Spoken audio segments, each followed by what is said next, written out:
अस्सलाम वालेकुम, मेरा नाम रानश है। I am going to explain cerebrovascular accident. Cerebrovascular accident को commonly हम stroke कहते हैं. Stroke is defined as a blood supply to the part of brain is separate, leading to brain tissue damage due to lack of oxygen and nutrients. Stroke की दो types होती हैं, ischemic and hemorrhagic. Ischemic stroke is called a blockage in blood vessels supplying the brain. And music में ये होता है कि आपकी ब्लड वेसल्स हैं वो रप्चर होती हैं, ब्रेन को जो सप्लाई करती हैं, उनकी ब्लीडिंग होती है ब्रेन के अंदर और ब्रेन के अराउंड. एपिडेमियोलॉजी एपिडेमियोलॉजी में आता है global burden stroke is the leading cause of death and disability around the world. इसकी प्रेवेलेंस वेरी करती है रीजन के रीजन, और ये मोस्टली कॉमन है ओल्डर एज में, और certain ethnic groups are more prone to stroke.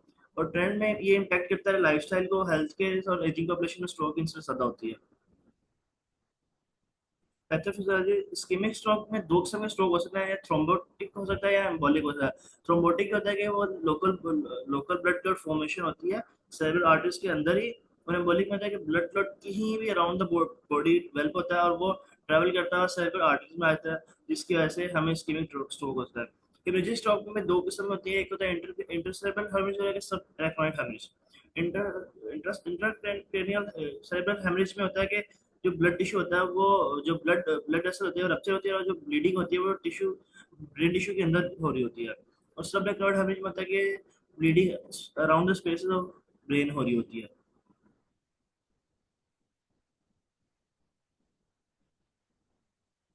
Risk factor दो किस्म के होते हैं, एक होता है नॉन मॉडिफाइबल, एक होता है मॉडिफाइबल.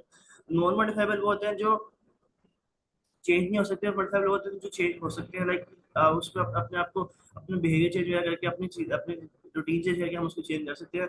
नॉन मॉडिफाइबल आता है एज, जो जैसे ही इंसान की एज बढ़ जाएगी उसका रिस्क बढ़ता जाएगा स्ट्रोक का. जेंडर जेंडर भी नॉन मॉडिफाइबल रिस्क फैक्टर है.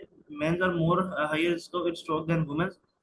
फैमिली स्ट्रोक, जिन फैमिलीज में हिस्ट्री ऑफ स्ट्रोक होता है उनमें मोस्टली स्ट्रोक को अकर हो सकता है. मॉडिफाइबल में हाइपरटेंशन आती है, हाइपरलिपिडीमिया आता है, डायबिटीज मेलाइटिस आता है, स्मोकिंग आ सकता है, ओबेसिटी आ सकती है, फिजिकल इनएक्टिविटी आ सकती है, एक्सेसिव अल्कोहल कंजम्पशन आ सकता है, ड्रग अब्यूज आ सकता है.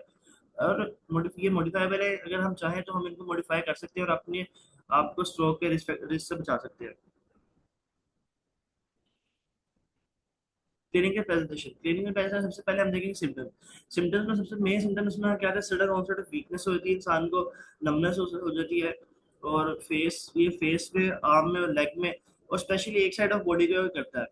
और इसमें कंफ्यूजन इंसान कंफ्यूज स्टेट में आ जाता है, डिसोरिएंटेड हो जाता है, और ट्रबल स्पीकिंग हो जाता है, विजन डिस्टर्बेंस होती है, इंसान को प्रॉपरली नजर नहीं आ रहा था, और डिफिकल्टी इन वॉकिंग, डिजीनेस और लॉस ऑफ बैलेंस और कोऑर्डिनेशन होता है, इंसान सही चल नहीं पाता.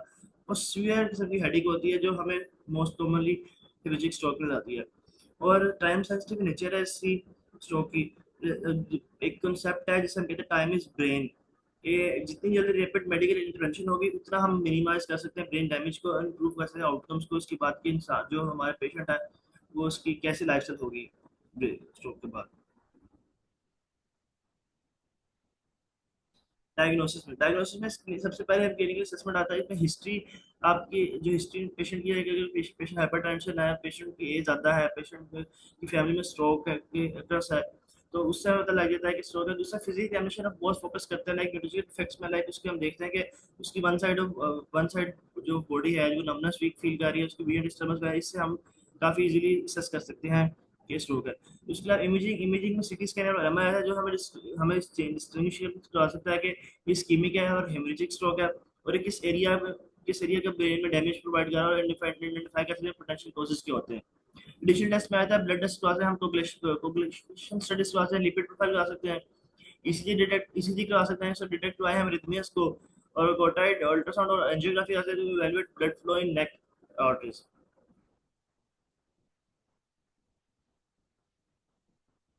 उसके बाद ट्रीटमेंट मैनेजमेंट में आता है. ट्रीटमेंट में सबसे पहले हम एक मैनेजमेंट देखेंगे इस्कीमिक स्ट्रोक. इस्कीमिक स्ट्रोक में सबसे पहले हम थ्रोम्बोलिटिक थेरेपी कराएंगे, लेकिन वो एक स्पेसिफिक टाइम पीरियड के अंदर करा सकते हैं. उसके अगर वो नहीं है, टाइम पीरियड गुजर गया, तो उसका हमें मैकेनिकल थ्रोम्बोटिक करवानी पड़ेगी अगर पेशेंट एलिजिबल है इस चीज़ के लिए. और हेमरेजिक स्ट्रोक में मोस्टली हमारी सर्जिकल इंटरवेंशन होती है क्या कि हम ब्लीडिंग कंट्रोल करें, और हम उसकी जो स्ट्रोक को रोक सकें और मैनेज इंटरक्रेनियल प्रेशर को मैनेज कर सकें. सेकेंडरी प्रिवेंशन में मोस्ट मारा जाता है कि हम उसके जो मॉडिफाइबर रिस्क फैक्टर्स हैं उनको हम कंट्रोल करें थ्रू मेडिकेशन, लाइक हम उनको एंटी हाइपरटेंशन स्टेन्स दे दें, और लाइफस्टाइल मॉडिफिकेशन हम गाइड करेंगे, लाइक उनको डाइट गाइड करेंगे, एक्सरसाइज गाइड करेंगे, स्मोकिंग की रोकेंगे। और treatment of underlying cause, like उसको अगर डायबिटीज है या हाइपरटेंशन है या एट्रियल फिब्रिलेशन है, हम उसको वो ठीक करेंगे उसकी। और रिहेबिलिटेशन में फिजिकल थेरेपी आती है, ऑक्यूपेशनल थेरेपी आती है, स्पीच थेरेपी आती है, क्योंकि हमारा फेस जो होता है आप वो भी सही से मतलब वो पैरालिसिस में चले जाता है, उसके वजह से हमें रिगेन कंट्रोल के लिए, फंक्शन के लिए, क्वालिटी को इम्प्रूव करने के लिए, क्वालिटी ऑफ लाइफ इम्प्रूव करने के लिए फिजिकल थेरेपी, स्पीच थेरेपी बहुत जरूरी है। Thank you.